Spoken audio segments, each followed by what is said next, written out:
Okay.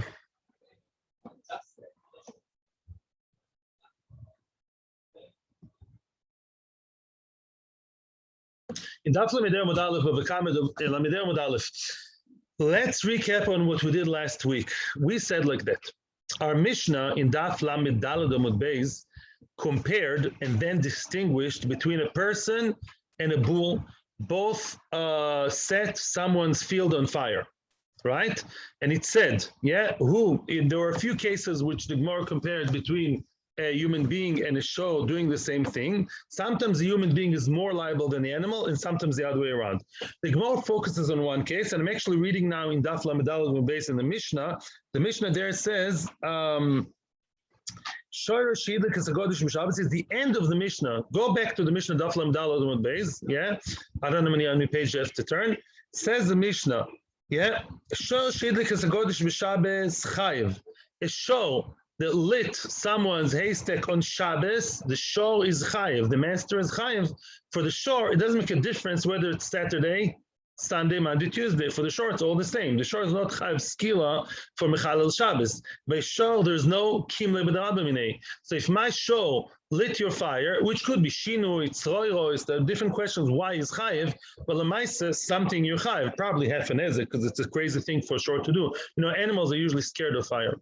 So lemaisa, but the shor did it, so I'm chayiv. I'm chayiv to pay, regardless to the fact it's Shabbos. Why? Because lemaisa, there's no kimle by shor, it's not chayiv skila, right? However, says the Mishnah, a persona, a human being turned on and actually set the place on fire on Shabbos, what do we say then? He's potu, he doesn't have to pay to the haystack owner, because he has to pay with his own life, because he goes and he gets skila, because it's Mechal Shabbos, and if you die for something, chas v'shalom, if they execute the guy, he doesn't have to pay kimel b'rabbamineh. That's very nice. Then we brought, now I'm saying Balpeh, we brought a machloikas afterwards in the Gemara between Chizkiah and Rabbi Abba, Rabbi Abba and Rabbi Yochanan. Rabbi Abba wanted to say that one of the two melachos in Shabbos where mekalkel is chayev is hav'ora, which means, let's translate to English. He wanted to say that even though on Shabbos, usually when you do something completely destructive, you just want to rip apart something, let's say, or destroy something, not with any constructive purpose, just to get rid of it, throw it in the garbage, in the trash can, then what? On Shabbos, you're potur. It's osur, but you're potur from oynish, from punishment. But by burning, even if you have absolutely no constructive idea, you burn something to burn the evidence, burn someone else's field, you just want to get rid of it, then he wanted to say, Rabbi Abba wanted to say that you're chayiv, and that's a brisa. Rabbi Yochanan vehemently disagreed. Rabbi Yochanan said, Ma pitom, there's no such Mishnah, no. You could maybe say that burning on Shabbos is not very constructive. Let's say you need the ash. To need the ash is not the most constructive thing, but sometimes people need ashes for something, for chasana, for Erev Tisha B'Av, for, I don't know, the making a show, for refuah. It has therapeutic elements, apparently, qualities. So then if you want the ashes, from ashes to ashes, dust to dust, ashes to ashes, and then what? Then you're chayiv. But if you completely burn it, you're potter with no constructive purpose. That is what Rabbi Yochanan wanted to say. The Gemara challenged Rabbi Yochanan from our Mishnah, because in our Mishnah we compared the show to the person. We said they basically do exactly the same. It's like those pictures in the magazine spot the differences, right? You have both doing the same. Now, one is chayv, one is potur. But a show, claimed the Gemara, has absolutely no constructive purpose. The show just wants to burn. The show probably wants to burn because he wants to destroy something. Animals can get very revenge, vengeful, full of revenge. No, what's the word? Revengeful, there's a better word. Vengeful. The kids they like to take revenge, that's known. So the animal wants to destroy someone's fields. He has a cheshbon, an old cheshbon and nefesh show with a neighbor, the haystack owner. So now, to say destructive, I understand. So the person is like a show. So the person burnt with just wanting to destroy in mind, and yet the person is chayav skila. That's against Rabbi Yochanan, and this is the support for Rabbi Abba. Hashem should help me, right? Because I never remember the name for some reason. I confuse Rabbi Abba and Chizki all the time because they're similar in many things. Answers the Gemara, no. Surprise, surprise. The shor is like the person. Sometimes the shor wants to burn something in order to get the ashes, and he wants the ashes because he wants to put the ashes on his wound. And the animals can heal themselves. Animals can take good care of themselves. And the Gemara says, if you think that's crazy, there was a shor in the house of Rav Papa.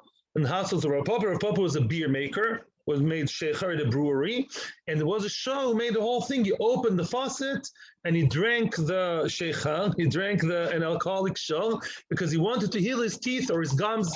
He had some kind of mouth disease, and he knew that the shecher is good, and he did it. So you see, animals can heal themselves, they can take care of themselves, and that's a story, that's a ma'isa. And Mimela, there's no claim against Rabbi Yochanan. And Echanami, both person and show did it with something constructive result in mind. Elamai, yeah. And therefore the person is chayiv, skila, and Mimela potter on the money. But if the person would just want to burn it for destroying only, for destructive purposes only, and Echanami would be patu, says Rabbi Yochanan, and Rabbi Yochanan can survive our Mishnah. Okay? Of course, by the way, the show doesn't make a difference what his idea is in mind. A show is chayiv anyways, and a show no difference between Shabbos or Sunday or Monday. We just want to sort of describe the case, it should be equal. That's all, because that's the mechanism the Mishnah used. Yes? You okay? Continue? Yes? Quick? Yeah. Yes. Question asked by the Peanut Gallery. What about the fact that psychologically he's feeling good that he took revenge of his neighbor? Very, very not Lefi Torah. Nobody recommends that. But maybe that's called constructive. So the Gemara in Shabbos asks the question about tearing your clothes, tearing one's clothes, or because of anger. Somebody's very upset with his wife, chas v'shalom, and instead of breaking the plate traditionally, instead of doing the traditional thing, he tears he rips apart his garment to show how angry he is. So then says the Gemara, that's not called constructive, even though he feels good afterwards because, he got it out of his system, because really he's going to get even angrier later. That's the famous Gemara that says that somebody angry is like over there with the Zohar. The person who's angry and goes along with the anger will become angrier if he's not really dealing with it. Oh, cheshbon nefesh. And therefore, it's not considered as something constructive, it's destructive, because it's not really helping his soul, yeah?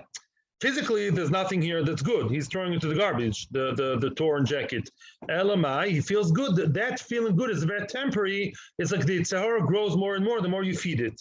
Yeah, like Vetritzus, same idea. Okay?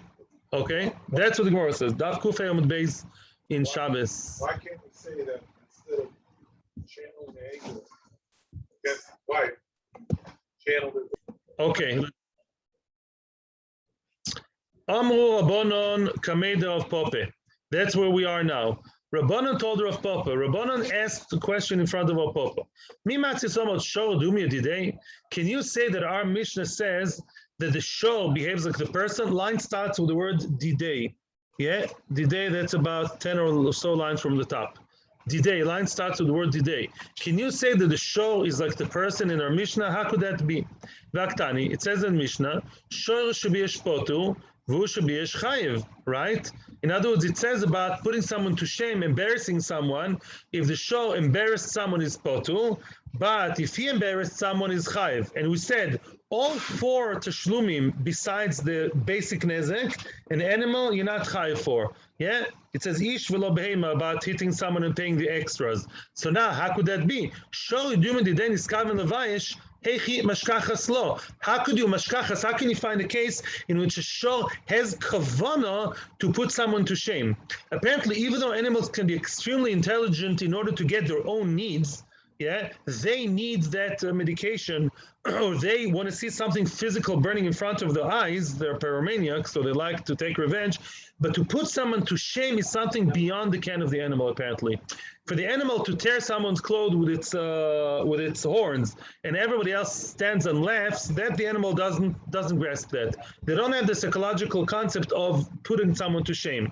So then, how could you find the case? By a person who said, if you put someone to shame and you do it inadvertently, we're saying you're potter. Let's say a person, the complete mistake. I'm asking a question, a trick question. I'm expecting answers now, please, if you can. What happens if a person completely inadvertently spilled something on the floor, and then the person glitched over it, slipped, and nothing physical happened to the person. Nothing physical happened, but the person was put into shame.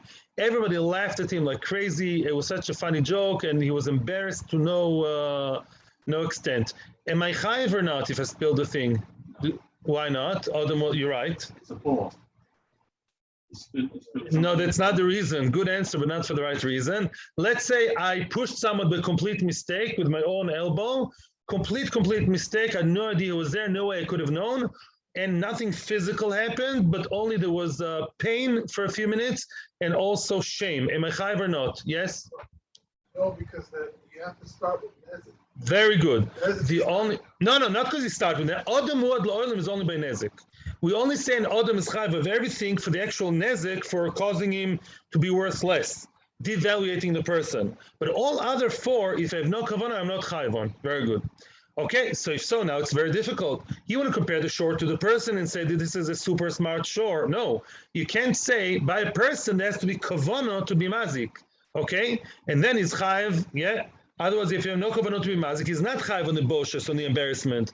And the show, he doesn't know when he embarrasses. So how could that be? How can you compare a man to an animal? But a man has to have kavanah, and the animal never has kavanah to be mazik, to be mevayesh, to embarrass. So how can you compare the shore to the person in our Mishnah, according to your kind of logic? And says the Gemara, kigon sheniskaven lehazik. The animal had kavanah to be mazik, but he had no kavanah to put to shame. Let's say the animal wants to be mazik physically, and that the animal knows how to do very nicely. She wants to gore the person. That animal hates Yossi. It hates Yossi to no extent, because remember the way last week Yossi was cruel to it. It's goring Yossi because he wants to see the blood coming out, but he has no idea of putting him to shame. That you're chayiv on, even if you're a person. Let me explain by the Gemara. Niskaven lehazik afal bishol and niskaven levayesh. You're chayiv. I'm putting in words into the Gemara. No. What? No. Oh, what do you mean without kavanah? Let's say my name is not Juan the bull. My name is Reuven the person. Reuven the person has kavanah to be mazik, but not mevayesh. Let's say the person wants to be mazik someone. He wants to give him a good slap, and hopefully he wants him to even bleed. But he had no idea that there are people around. He doesn't want to put him to shame. He thought it's a closed room. He said, I'm going to close accounts with him. I'll be a gentleman. I'll do it one-on-one. But still, there were people all around. He's chayiv, meaning, when, like Baruch said very nicely, when do we say that you're chayiv on boishes, even when you have no kavanah, when it's only boishes? When it's only boishes and no nezik. But if there was nezik involved, there was nezik involved and you wanted to be mazik, you wanted to that person to be worth less, and mamish hit him, damage him permanently, and even though you have no kavanah to be mevayesh, the boshes comes along and you chayiv on boshes. And that exactly is what happens by animals too. The animal has kavanah to be mazik. The animal can see the blood coming out and the person becoming handicapped that the animal wants. Elamai, the boshes, the animal has no kavanah. Surprise, but a person also, if he has no kavanah to the icing on the cake, to the boshes at top of the nezek, is also chayiv so long as he had kavanah for the nezek. So very nicely, we do see perfect comparison between a person and an animal. Elamai, a person in the case of wanting to be mazik and not wanting to be mevayesh should be chayiv on both nezik and boishes, and other things. An animal in the exact same case of wanting to be mazik and not wanting to be mevayesh because he doesn't know it's boishes, the animal will be chayiv on nezik and not on boishes, as opposed to the person who is chayiv on boishes, the animal is not chayiv on boishes. Perfecto, as they say in Spanish.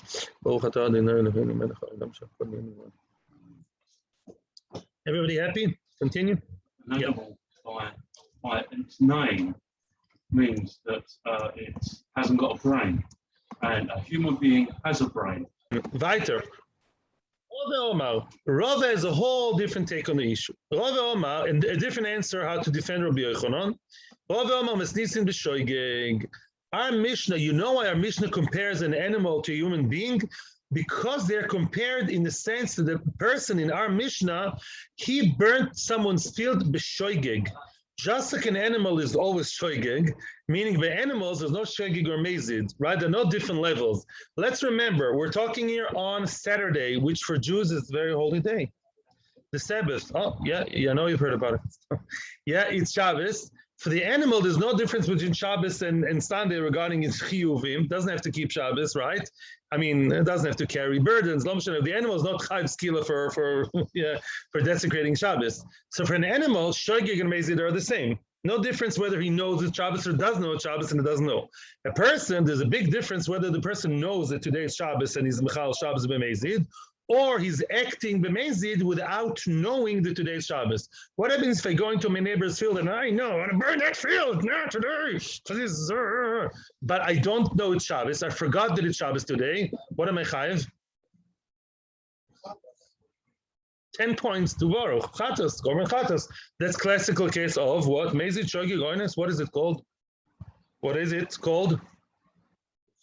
Shogeg, of course. Shogeg. If a person does know today is Shabbos, it's shogeg, and it's have to bring a korban chatos. That's the name of the game over here. And now I'll tell you the secret, which the Gemara is going to say soon.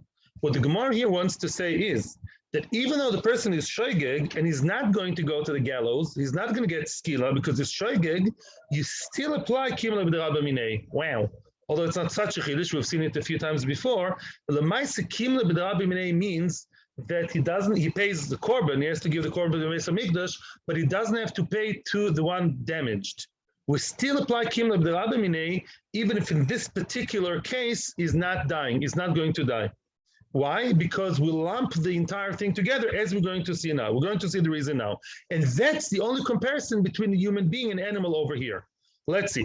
As it says by Chizkiah, the friend of Rabbi Abba. It says in the Brisa quoted by Chizkiah, Make Odom u'Make Behema. It says in the Pasuk, Umake Behema Yishalmena, Umake Odom, you must, a person who smites, I think that's our Koli's word, yeah, a person who smites an animal should pay for it. Even if he kills the animal, he's not a murderer. He killed the animal, he has to pay good money to the owner. Umake Odom, you must, the one who smites a person and kills him on purpose, well, there's a thing called chenek, you kill the guy, or a saif, I think. Yeah. Maki odu maki beima. Ma maki beima lo chilakto ba ben shogeg ben mezid. Let's say a person struck the animal, hit the animal and killed it. Is there a difference between shogeg and mezid? If a person hit the animal and killed it, killed someone else, the person mistakenly or on purpose, I killed someone's animal. Is there a difference, la halacha? True, Yosef. Good, no difference. Odamod loilam. We don't believe he killed the animal of a different person, killed someone's bull. Whether it was mistake or not mistake, I don't care, mister. You're chayiv to pay the money. Because Odom Wod Loilam, yes, you have to be responsible for what you do. An unknown idea in 2021, yes. No, it's not your mother's fault, it's your fault, yeah. Ben miskaven, l'shen miskaven. Let's say you had kavono, or you had no kavono, bichlal, yeah. Mezid shogeg could mean shogeg mezid would mean that you don't know the halacha. I didn't know you're not allowed to kill animals. He became from a month ago and he thought Judaism is against animals. He does know it's usur. Still chayev. Learn the halacha. Miskaven l'shen miskaven means he had no idea that he was doing it. Yeah, that's different kind of mistake. Yeah, ben yerida the derech yerida l'derech aliyah. Derech yerida l'derech aliyah means that's a concept in Makos in Rotzech b'shogeg. Derech yerida is, let's say you dropped something by mistake and it went down. Ooh, the axe, the stone by mistake and hit someone. Derech aliyah is the other way. Let's say you went upwards and you killed someone by mistake the other way. Yeah, in other words, you're doing a motion that's going that way. And you killed someone by mistake. When it comes to Rotzech b'shogeg, you're not chayv golus on derech aliyah. That is something to discuss in Makos, but that's exeras hakosuv, only going down. That's what the pasuk says, not going up. In any event, by an animal, if you killed someone's animal, or if you broke his new beautiful vase for Rosh Hashanah, I don't care whether it's mistake, not mistake, you knew it, you didn't know it, in court they don't accept it. Lefoi toy momon, you do not differentiate, you never say that it's exempt for paying ela lechayvoy momon. Just like over there, we lump everything together and we say you always chayev momon. By an animal, if you hit the animal, you always chayev.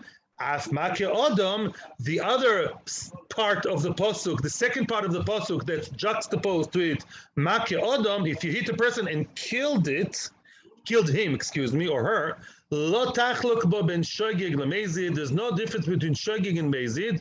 Now you're going to scream at me, what? There's no difference between shogeg and mezid. Of course, there's a difference between shogeg and mezid, right? If I kill someone b'shogeg, I go to live in a golan. If I kill the b'mezid, I go to live in olam haba. Of course. Wait. We do not differentiate when it comes to killing a person. When shogeg and mezid, b'miskaven, l'shen miskaven, you meant it, you didn't mean it. B'derech yerida or derech aliyah, you did it upwards, downwards. L'chayvoi mamoin. We do not say that he's chayv mammon as the person was hit by my gun, by my bullet, the bullet hit his very, very fancy Gucci tie and Gucci shirt, and they both cost, I don't know, $4,000 between them, and I would never be chayiv mammon el lefoitroi mammon. Wow.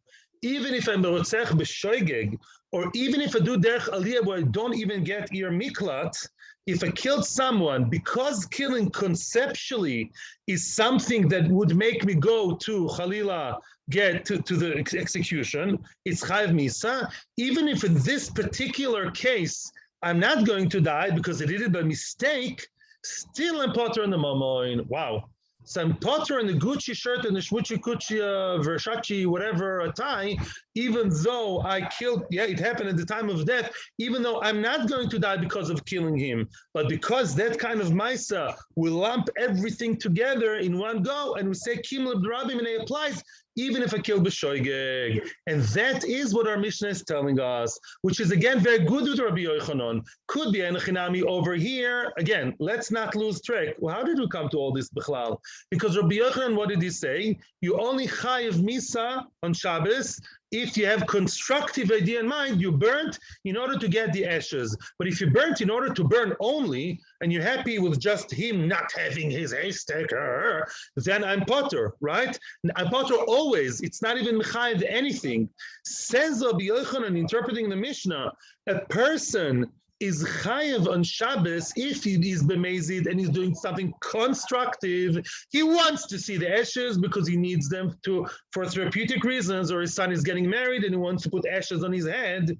Kaminag Yerushalayim, and many people, that's why burnt his friend's field just for that. So that if he was bemezid, of course he's chayiv skila and he's potter on the money. The chiddush which you compare to shiur is that even if you acted like a bull, meaning you forgot that it's Shabbos, you thought it was Sunday, and you burnt the ashes with the purpose of having the ashes. You burnt the stack, the hay, in order to get ashes, but you thought today is Sunday, so you're shogeg.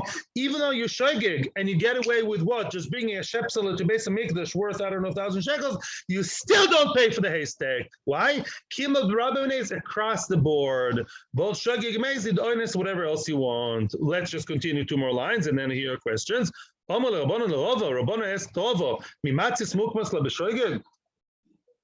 can you explain our Mishnah talking about shogeg? We have 3 lines before the end, before the Mishnah. It says in the Mishnah, nidon benafshoi, that he is nidon benafshoi. What's nidon benafshoi? He will be executed. They're going to kill him. The din, they'll judge his neshama, his life, take away his life. Ktani. So how can you say what you're saying? It doesn't say shogeg. It says he's going to die. And says Rava, no. Hachikama. This is what it says. Keman de bemezid nidon benafshoi vechidami de kaboy laefroi. Since had it been bemezid, would have, could have, should have. Had it been bemezid, then he would be chayev skila, and that would only happen if it's constructive, because he needs the ashes, the efer. Then we sort of spread it out. We basically learn it from there, and we say so to b'shogeg, even though he's not going to the gallows, but it's the same kind of ma'isa. It's the same concept, same ma'isa exactly, just without being mindful. Lemaisa, thinking it's Sunday, is also potter on the money. As we said before, maki odo maki behema is across the board. It's coming to tell me that kimel b'rabim, and it applies not only if you actually go to die. If this kind of ma'isa, it's a din in the ma'isa, not in the gavra, to speak yeshivish.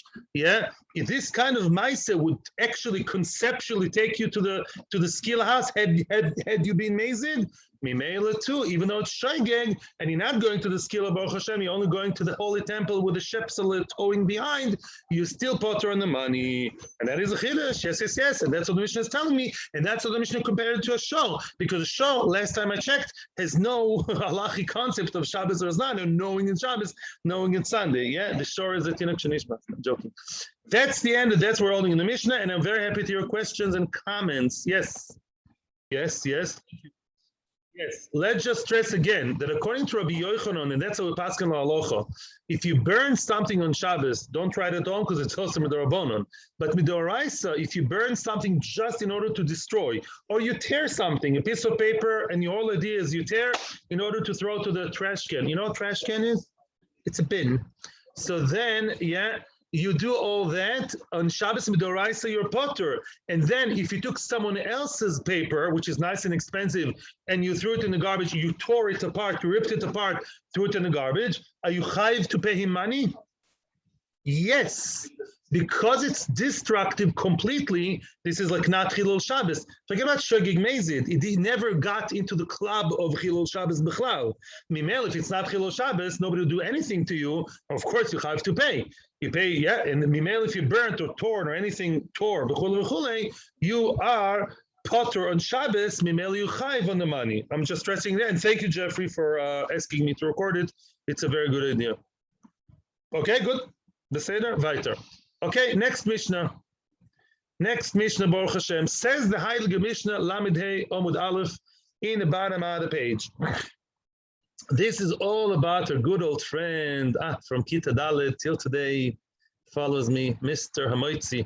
Not Hamotzi Lechem in Oretz, that also follows me. Hamotzi Maxavero, Olav Haraya. Who doesn't know Mr. Hamotzi? Says the Mishnah. Does everyone agree that the Hamotzi Maxavero Haraya is true, by the way? All Tanoim agree to that, or is there somebody who's choylek? Let's see. Says the Mishnah. Shor she'roidef acher shor acher. Yeah, this is nice material for a clip. One shor was chasing the other shor, okay, v'huzak. And now that other bull was damaged and we don't know how. In other words, we did not actually see the goring taking place. But we saw the one shor was, charging, was running after the other. Yeah, Reuven was chasing Shimon the shore. Reuven the shore chasing Shimon the shore. And then we see Shimon the shore bleeding from the side, from his I don't know, hip or something. Blood on the horn of the We didn't discuss it. Okay, that's similar to Sanhedrin. Okay, well, the victim's owner says it's your shore that damaged him. No, he actually, I know for sure, as the Gemara is going to say, he claims that he knows. Maybe he did see. We're in court. We don't know what went on really. He says, Ma pitom, I know that as he was running away from my show, which is misbehaved, he basically brushed against the cellar stone, a rock, and that rock caused him that jar. That jarred his side, and that's what happened. Bekitza, they're arguing whether the shore gored or not. If he has blood on his horns, to be discussed later, we're not discussing it now. Then he's not going to pay him. Prove it. Since I claim that I know that he was not my shore that did it, if you bring me 2 Eidim or maybe a video camera, I don't know, footage, I'm not sure, or 2 Eidim that they would tell me that this is really what happened, then I'll pay you. As long as you didn't prove it, the onus is on you to prove because you're the one trying to take money out of me, says the owner of the chaser. Yeah, as long as you didn't prove it, I'm so sorry, but I'm not going to pay you. 2 different bulls belonging to 2 different people. That's ganging up against someone. Reuven's shore and Shimon's shore are chasing what? They're chasing Levi's shore. Yeah? No rocks involved. For sure he was damaged by a shore. We don't know which shore is the one who did it. Okay? Was it Reuven who actually killed him? Or was it Shimon who killed him? Shneim Pturim. They're both exempt. Why are they exempt? Which means what? Each one says, go to the other one. Here, in Bituach Lumi. Shouldn't say that. Yeah. In other words, each one puts the blame on the other. Sadly, they're right. As long as you can't prove it was my show, 50% chances it was my show or his show, you can't prove which show is the one who actually gored. And Mimela, both are potter until you prove which one is the culpable one? Again, because the Motzi Mechavla Raya applying again and again. Let's say both of them belong to one person. Shneim chayovim. Oh, they're both chayovim. The Gemara explains what that means, says Rashi. What do you mean shneim chayovim? They're both chayiv. One of them did it, so I can say they're both chayiv. And they both belong to one person, so it's a very strange statement, shneim chayovim. Says Rashi that the Gemara will explain. So today, I'm not spoon feeding today. Here, the spoon. Yeah. The Gemara will explain it and not us. So let's continue with Rashi that says the Gemara will explain it. Next case. Let's say the same person, Reuven, owns two bulls, one big one, one small one, and they're both Tomim, they're both Shor Tam, they're both Tams. Yeah, Tam. Yeah, one of them is big, one of them is small. What difference does it make? Obviously, if it's a Shor Tam. Money, of course. The Shor Tam pays how? From the land? From where? Shor Tam pays Gufoi, goofy. It pays from a Gufoi. So now let's say the damage is 250. My big show is worth 500, and my little show is worth 200, which is less than the Nezek. So even after we've been to Rabbi Shimon and Rabbi Akiva, we've been to Rabbi Yehuda and Rabbi Meir, Lamais, at the end of the day, everyone agrees that if my show Tam is worth 200 only, and the damage was 250, you're only going to get 200. Everyone agrees to that. After all said and done during the whole of Elul, right? That's unanimously agreed, right? There's consensus. Mimela, sure, everyone agrees to that, mister. I've been through it, yes. Mimela, if one of I'm Reuven, and I know that one of my bulls did the damage, I admit, but I don't know which one. I don't know if the big one did it or the small one did it. That translates, like you said, to money, to three things: kesef, money, and geld. And Mimela, what? If it's one of 200, I won't pay it 250. It's the one. If it's a big one who did it, I'll pay it all 250. So you all know what the Mishnah is going to say. Second line in the Mishnah, in this Mishnah: Echad godol ve'echad koton. Hanizak omer godol hizik. The Nizak says, well, it's a big one who did it, yeah? The Amazik omer loy, ki ala koton hizik. The Mazik says, no, it's my little one who did it, the one that's only worth 200. I won't pay one dime more. Then you can guess what the answer is going to be. And here comes another case. Before we say the halacha, we bring in another case, as Derech HaMishnah. Echad tam ve'echad muad.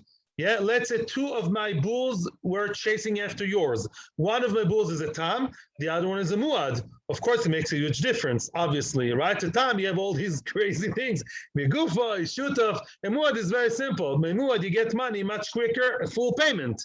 Tam is half and muad is full, besides everything else. Hanizak omer, muad hizik, of course. The Nizak says, I know for sure that the muad is the one who did it, so pay me now. Cash now, and the entire Nezek. I had a bull worth 1,000. You pay me 1,000, regardless to how much your shore is, regardless to your grandmother's shoe size. Machpatli, you get the cash now. That's what I want. Mazik, excuse me, lo. Kelatamizik. The Mazik says, Mapitom, my tamale. I know he's the one who did it, and therefore you get paid how much? Only half. And how much do you get paid? Not only half, only from the body of the show. If my show runs away, according to Rabbi Shmuel, you don't get paid anything. It's much more limited. Then we say again, Amud Alav Haraya. Again, the onus is on the damaged one, on the nizak. And we say Amud Alav Haraya, we don't always support the underdog, the poor little nizak. At the end of the day, as long as you can't get money out of the mazik, you don't, unless you bring a clear proof.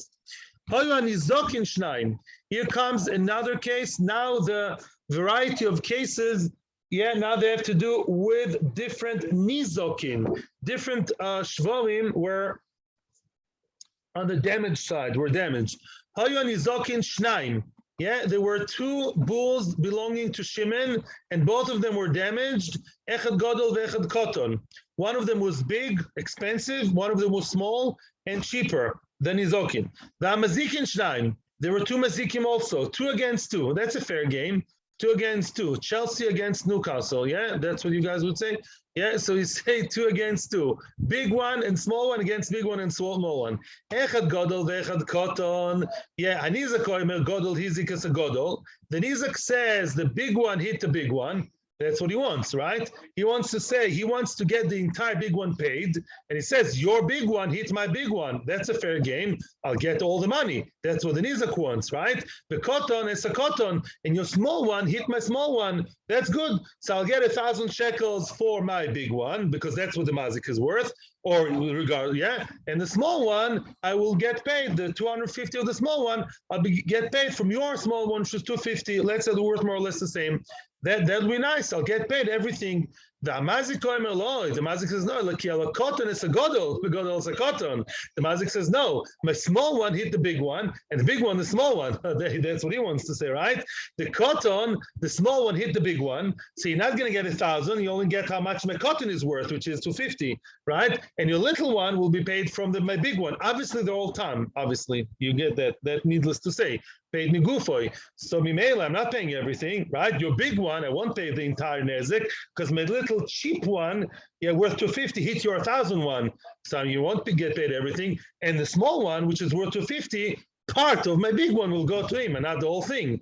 So then, and again, echad tam echad muad. Another case of what? Of tam and muad. Haniza koima muad izik is a godol, the tam is a koton. There were two shvarim that were chasing the two victims, one tam and one muad. Haniza koima muad izik is a godol. The nizak, his Chevrolet, not his Chevrolet, his fancy shiny new BMW kind of show, the big fancy schmancy one, the fat one worth 2,000. Yeah, he says, oh, your muad is the one that hit it. I want full payment. Full payment from a big fancy BMW.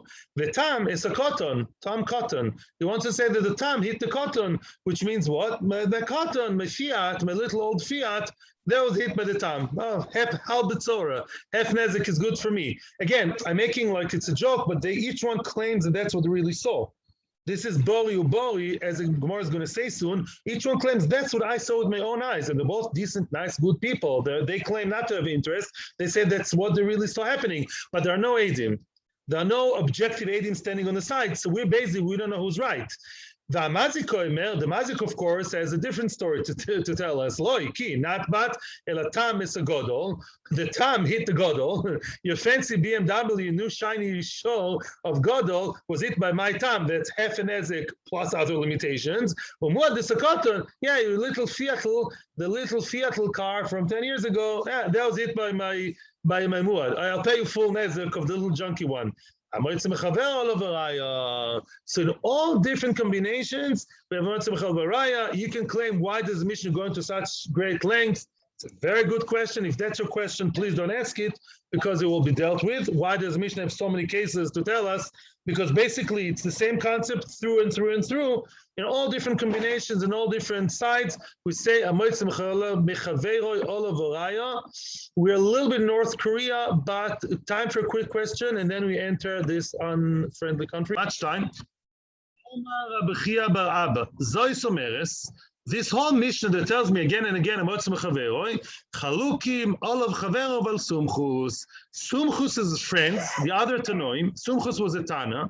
We see that the other Tanoim argue on Sumchus. The Omar, Maman Mutal Basofik Cholkin. Sumchus, to one extent or another, as we'll see, argues on the concept of Motzim Chavel Avarayah. Sumchus says no. If you have a Maman Mutal Basofik, you have two people who look very decent to us.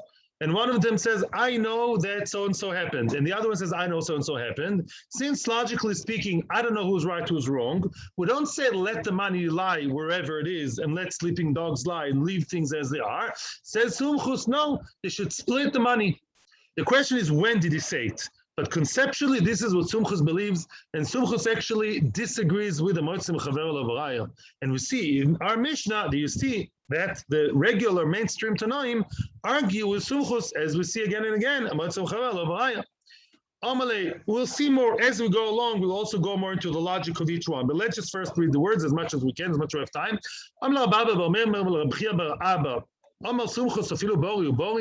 Did Sumchus say whatever is said, even if both sides are sure of what they're saying? Let's see what that means. Bori means, as we explained in the Mishnah, one says, I saw 100% that your big short gourd mine. And the other one says, no, I know there was a little one. Would even then Sumchus say that we don't believe in Motzim Chavero? Or maybe Sumchus only meant by Bori Veshema. What's bori v'shema? Let's say the person who holds the money, is a shema. Shema means, I'm not sure. Sometimes people come to Beis Din. One of them is all fired up and says, I know for sure 100% that you owe me money. And the other one says, I don't know if I owe you money. Maybe yes, maybe no, I'm not sure. Let's talk it out. Let's bring Eidim. I'm not saying no, but I'm not saying yes. I'm not willing to part with my money so quickly, even though maybe, I'm not sure this, you say was 2 years ago. I don't remember what happened before Corona. It was a different world. So what maybe, there's a tzad to say, let me quote Rashi here. Rashi says,